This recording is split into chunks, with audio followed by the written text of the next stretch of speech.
But next up, you're going to see admin fees here. You're going to see broker fees. And in this case, this employer did something different. They actually added in a direct primary care option, which is membership-based medicine. But a couple of important components here. You definitely want to include the administrative fees that the carrier is going to charge to administer your claims, to rent potentially a PPO type of network, and then other things they do like disease management or case management, pre-certification, all these different components need to be added in there. And one thing in particular, make sure the broker fees are actually included in here now. Because if you're in a fully insured arrangement, there's a good chance that the compensation is built into the overall premium. So when you're comparing this to a self-funded quote, you need to make sure that broker compensation is included in there. So you're actually looking at apples to apples. So now you add all the different components up. You got the claims here, you got your stop loss premium here, aggregate it all together, you got your fixed costs.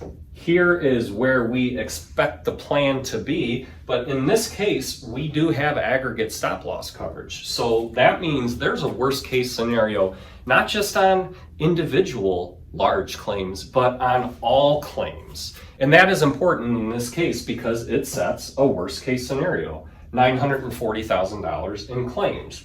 Now you add that up with the fixed costs and you end up down here at $1.477 million, or a 29.5% increase versus the 35% increase that they were getting from United Healthcare. So this is super important here because when you look at the numbers, this here is really what we expect to happen. This is the worst case scenario, which could potentially happen.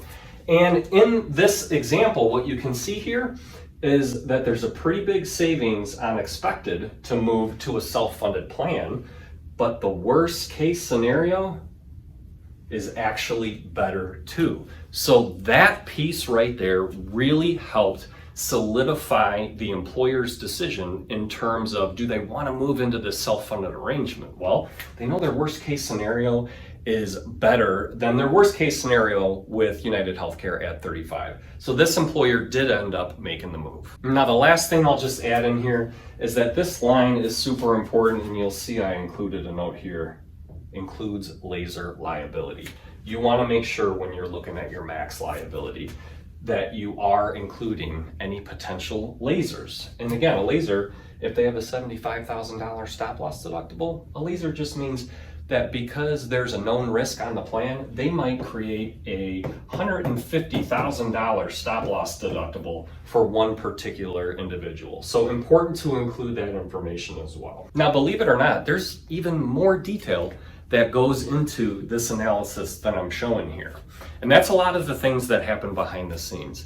But hopefully what you've gotten here are some tips and some questions that you can now ask your broker as they review the self-funded proposal that you're hopefully requesting the next time you get your renewal. And if you have any questions, feel free to reach out to me directly, but I hope you enjoyed the content and you found some value out of it.